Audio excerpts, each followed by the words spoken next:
Breakfast tayo mga kanaynays. Good morning.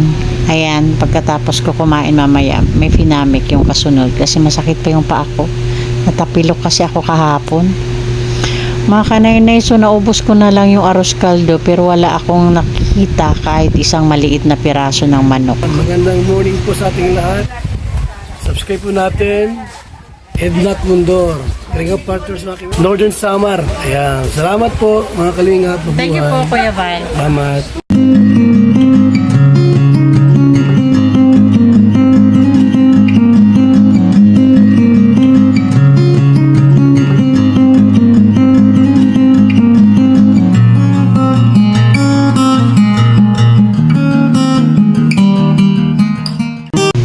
Good morning mga kanaynays, Kalinga Partners. Papunta na ako sa hospital. Dumaan lang ako dito sa may saging. Bibili ako ng saging. Magandang klase yung saging nila dito mga kanaynays. 120 yung kilo. Sa katamang kasi naalala ko, hindi pari-pariho. Minsan 100 yung kilo, minsan naman 80 lang. Depende siguro sa ano kuha nila. Okay mga kanaynays, alam nyo ba, tuwing umaga lalabas ako dito papuntang hospital. Ganyan palagi yung senaryo na makikita mo dito sa tapat ng hospital at saka doon sa loob. Ganyan palagi. Medyo matatagalan ako makarating ng hospital mga kanaynays kasi ang bagal kong maglakad ngayon. Masakit pa talaga yung paa ko, namamaga pa.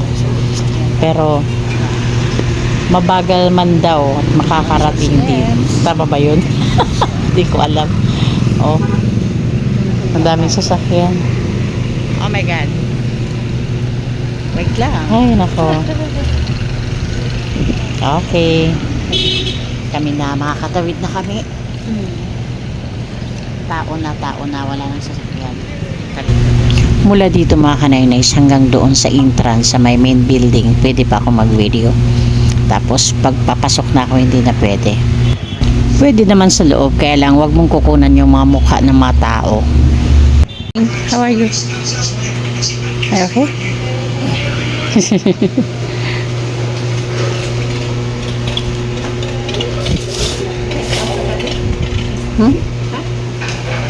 Ano? Na naman ay breakfast. Paano pa na biscuit ng gapas? Naa.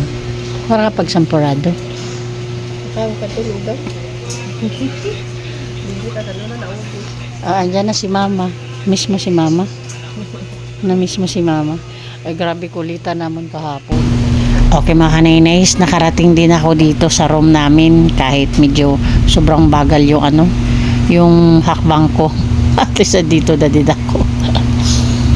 Buti na lang din mga kanaynays at may elevator dito. Breakfast tayo mga kanaynays. Good morning. Ayan, pagkatapos ko kumain mamaya, may finamic yung kasunod kasi masakit pa yung paa ko. Natapilok kasi ako kahapon. Mga kanaynays, so naubos ko na lang yung arroz caldo pero wala akong nakikita kahit isang maliit na piraso ng manok. Ayan yung binili namin na ano, electric fan.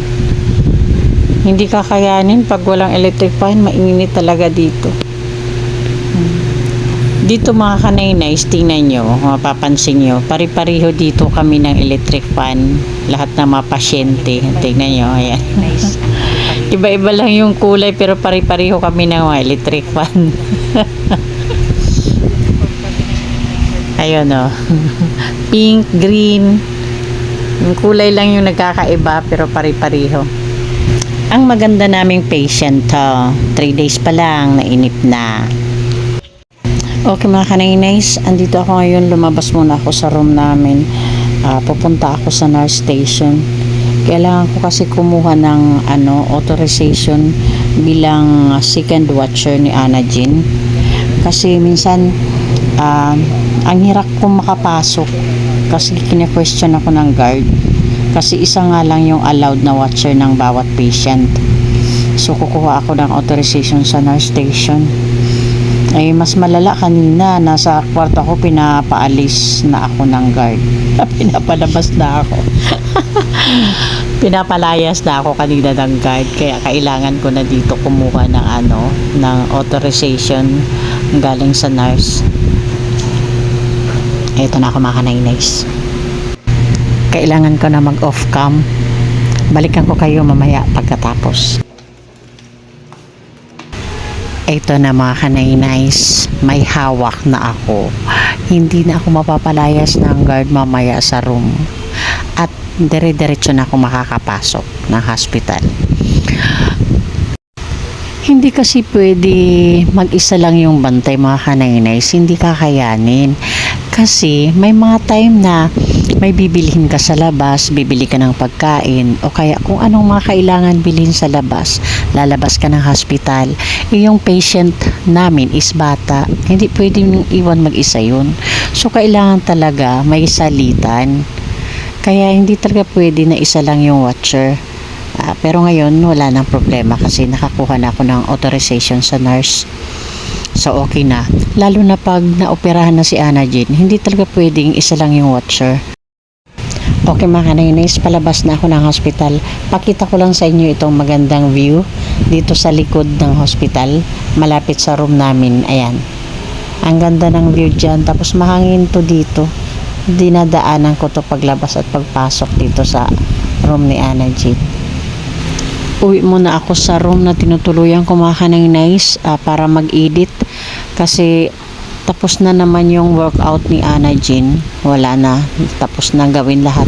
So sabi ko kay Gina, mag-edit muna ako kasi pag naoperahan mga kanaynays si Ana Jean, wala na akong time mag-edit at saka mag-upload. Bago ko tapusin ang video na to, thank you muna kay Ma'am Hawaii at kay Sis Clea Asan Malinica. Thank you sa inyong dalawa. At syempre gusto ko mag-thank you sa ating mabuting sponsors. Of course, Manay Terry Anderson, Ma'am Hawaii, Sis Claire Asan Malinica, Sis Bit John, Sangkay Alit Lumagbas Bunyol, Ma'am Marcelina Fedorowicz, Sangkay Ima Vlogs, Ate Joveta Villasa Tejero, Miss Irene Biswilan, Sis Selena Barbosa, and Ma'am Hayats. Thank you po sa inyo. At pasupport na din po Kuya Val Santos Matubang, Ate Ina Vlogs, and Kalingap Rap para po sa patuloy na paglingap. Palambing na din po, please support The Great Team Moraynon, headed by Amba Joey the Great, ang inyong lingkod po, Kanaynays, Edna Condor, Yansky TV, Nelson Vlog, Limix TV, and Biyahing King. Thank you so much po.